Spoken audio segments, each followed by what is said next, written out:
यहाँ पे हमसे सबसे पहले कहा जा रहा है कि Fe+2 plus Cr2O7 minus 2 plus H plus, ये आगे जाके कन्वर्ट हो रहा है Fe+3 में, Cr+3 में और H2O के अंदर। हमें इस इक्वेशन को बैलेंस करना है आयन इलेक्ट्रॉन मेथड के थ्रू और ये एसिडिक मीडियम की इक्वेशन है। तो सॉल्व करेंगे। सबसे पहला जो स्टेप होगा स्टेप नंबर 1। स्टेप नंबर 1 के अंदर हम क्या करेंगे, स्प्लिट कर देंगे इक्वेशन को। स्प्लिट इक्वेशन, हम सबसे पहले इक्वेशन को स्प्लिट कर देंगे और साथ में क्या करेंगे, इग्नोर कर देंगे H प्लस आयन को और वाटर को, इनको इग्नोर कर देंगे। तो हमारे पास दो इक्वेशंस निकल के आएंगी सामने। मैं वो दोनों इक्वेशंस लिख देता हूँ। सबसे पहले जो इक्वेशन हमारे पास आएगी वो आएगी Fe+2 से Fe+3 तक बनने वाली। तो यहाँ पे लिखूंगा Fe+2 से आगे जाके कन्वर्ट हो रहा है Fe+3 के अंदर, ठीक है। इस तरह जो दूसरी इक्वेशन आएगी वो क्रोमियम से क्रोमियम वाली आएगी। तो मैं यहाँ पे लिख देता हूँ Cr2O7 माइनस 2, आगे जाके वो कन्वर्ट हो रहा है किस चीज़ के अंदर, Cr+3 के अंदर कन्वर्ट हो रहा है, ठीक है। अब मैंने यहाँ पे H प्लस आइन को इग्नोर कर दिया और वाटर को इग्नोर कर दिया, ठीक है।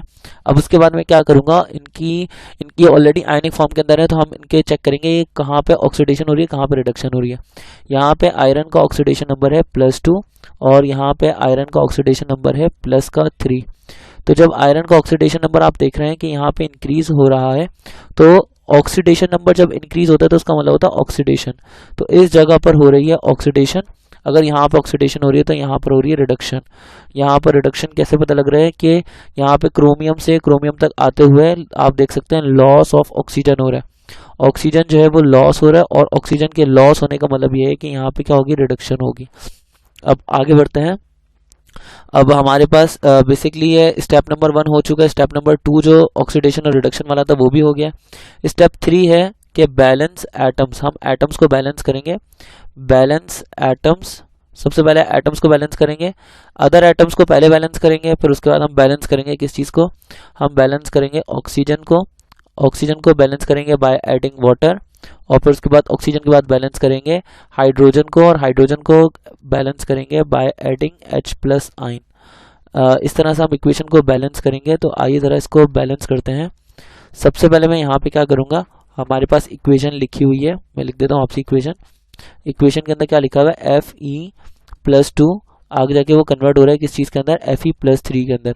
तो आप देख सकते हैं यहाँ भी एक आयरन है, यहाँ भी एक आयरन है, दोनों एक एक है। तो इक्वेशन ऑलरेडी बैलेंस है, इसमें एटम्स को बैलेंस करने की ज़रूरत नहीं है। कोई ऑक्सीजन नहीं है यहाँ, कोई हाइड्रोजन नहीं है यहाँ, तो कुछ और करने की ज़रूरत नहीं है, ठीक है। अच्छा, इसी तरह से दूसरी इक्वेशन में देखते हैं। यहाँ पे क्या लिखा हुआ है, Cr2O7 माइनस 2, आगे जाके कन्वर्ट हो रहा है Cr+3 के अंदर कन्वर्ट हो रहा है। अब यहाँ पे अगर आप देखेंगे तो यहाँ पे 2 क्रोमियम है, 2 Cr है, तो हम यहाँ पे क्या करेंगे, 2 से मल्टीप्लाई कर लेंगे ताकि यहाँ पे भी 2 क्रोमियम हो जाए। क्रोमियम दोनों साइड पर 2 2 बैलेंस हो चुके हैं। अब मैं यहाँ पे क्या करूँगा कि इस जगह पर ऑक्सीजन को बैलेंस करने के लिए, यहाँ पे कितना ऑक्सीजन है, यहाँ पे 7 ऑक्सीजन है, तो मैं यहाँ पे 7 वाटर मॉलिक्यूल्स ऐड कर दूंगा, क्योंकि ऑक्सीजन को बैलेंस करने के लिए वाटर मॉलिक्यूल्स को ऐड करना पड़ेगा। तो मैं यहाँ पे क्या करूँगा, ऑक्सीजन को बैलेंस करने के लिए 7 वाटर मॉलिक्यूल्स ऐड कर दूंगा।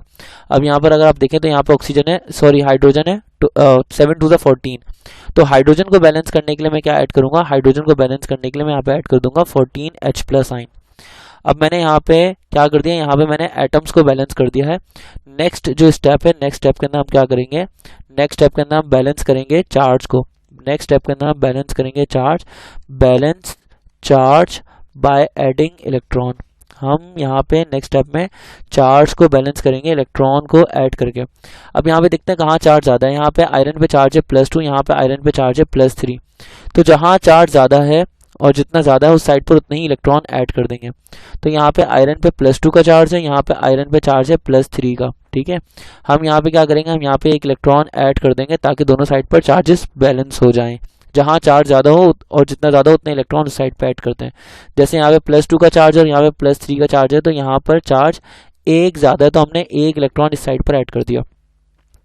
अब इस इक्वेशन को देखते हैं, यहाँ पे क्या लिखा हुआ है, यहाँ पे लिखा हुआ है, एक सेकंड में वापसी बना देता हूँ ये वाली इक्वेशन। यहाँ पे लिखा हुआ है 14 H प्लस, उसके बाद आगे लिखा हुआ है Cr2O7 माइनस 2, आगे जाके कन्वर्ट हो रहा है किस चीज़ में, 2 Cr+3 में कन्वर्ट हो रहा है और 7 H2O में कन्वर्ट हो रहा है, ठीक है। अब मैं यहाँ पे दिखाता हूँ आपको कहाँ पे चार्ज ज़्यादा है। देखें यहाँ पे +14 और फिर +14 -2, तो यहाँ पे आ जाएगा प्लस का 12। और इस साइड पे देखेंगे +3 को 2 से मल्टीप्लाई करेंगे तो प्लस का 6। वाटर पे 0 चार्ज है, टोटल आएगा प्लस का 6। कहाँ चार्ज ज़्यादा है? तो 12 पे चार्ज ज़्यादा है। कितना ज़्यादा है? 6 ज़्यादा है। तो हम यहाँ पे 6 इलेक्ट्रॉन ऐड कर देंगे। अभी वाली जो इक्वेशन है, ये इक्वेशन हमारी बन जाएगी इक्वेशन नंबर ए। इस इक्वेशन को मैंने नाम दे दिया इक्वेशन ए का, और इस इक्वेशन को मैंने नाम दे दिया इक्वेशन बी का। इक्वेशन ए और इक्वेशन बी। तो मैं यहाँ पे करूँगा क्या कि दोनों साइड पर इलेक्ट्रॉन को बैलेंस करने की कोशिश करूँगा। लास्ट स्टेप के अंदर बैलेंस इलेक्ट्रॉन्स, मैं दोनों साइड पर इलेक्ट्रॉन्स को बैलेंस करूँगा।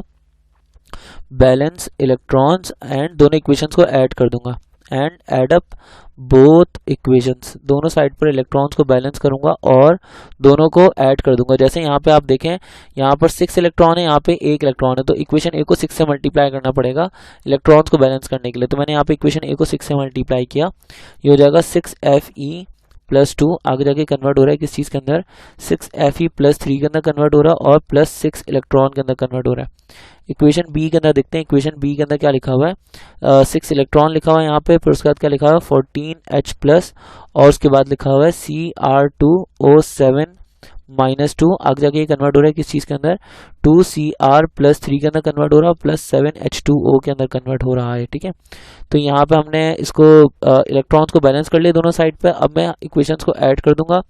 इक्वेशंस को ऐड करूंगा तो यहाँ पे जो चीज़ें कट रही होंगी हम उनको कट कर देंगे। जैसे कि 6 इलेक्ट्रॉन से 6 इलेक्ट्रॉन कट गया, अब जो बचा है वो लिखते हैं। जैसे यहाँ पे क्या बच गया? 6Fe+2 बच गया, और उसके बाद क्या बच गया? 14H+ बच गया, और यहाँ पे क्या बचा? Cr2O7 -2 बच गया।